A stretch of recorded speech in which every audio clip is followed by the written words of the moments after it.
Hey guys, we're finally back with another video after what 6 or 7 days, and I apologize for that. There's a lot going on right now, and also new Cyberpunk patch came out, and I was addicted all over again. But yeah, enough about that. There's some new DLC for Rise coming out on the 24th. Not to mention that PC itself is getting a huge patch with a lot of content that we were backed up on. So, yeah, get excited. But I want to talk about the new DLC voices and how these characters possibly connect to Sunbreak and Rondine herself. So, first up is Selva. And he's a leader of the Cavaliers, a group of prominent knights. Basically, from wherever Rondine is from, it's pretty obvious. Also, he's the typical, pretty boy hunter with heavy armor and a big ass sword. And I don't mean typical in a bad way, it's just a trope. But yeah, I won't really get into the voices in this video per se. I just want to go over some general shit about the characters, and I want to go into how they connect to Sunbreak, because there's a chance that these two characters will be in Sunbreak, or at least they'll be mentioned in Sunbreak. So the next DLC voice is for Paz, and this character is actually really interesting because she was basically a singer.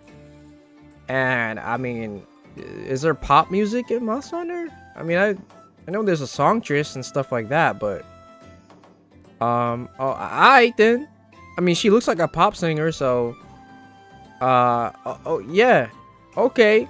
But yeah, she has a very unique high-pitched voice until you draw your weapon, and then she sounds kind of manly.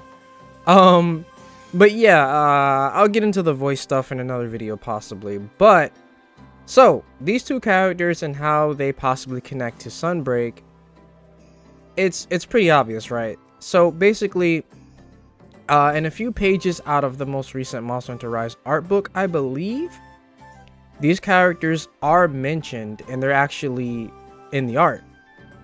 And apparently, altogether, there are 4 knights, and as you can see, there's Rondine, there's Paz, and Silva right here. Then here's another picture of Paz, and she might have multiple personality disorder, because something wrong with her. She looked kind of crazy. And then we have another picture of Silva, and these 2 knights are described from Rondine's homeland. But then I think the 4th knight would be Rondine's apparent sister, which would make a lot of sense. So the 4 of them would be those 4 knights from Rondine's homeland. Rondine herself is also a knight. She says it herself. So it's pretty obvious at this point. I'm not really sure why Capcom is introducing these characters now. Does this mean that they're going to make an appearance in Sunbreak? Because even the DLC voice characters we got earlier don't even appear in the game. So it's possible that maybe they won't be in Sunbreak either. It's kind of just like a lore thing going on. I'm not really sure. But either way, this is pretty cool. I know some people don't really like the way this DLC works. The fact that you have to pay for voices, basically. And, you kind of have to look at Capcom's, basically, coordinates to create these characters on your own. Honestly, I don't mind it, but I don't really care for it either, to be honest. I think it's cool, like, for lore reasons, I guess.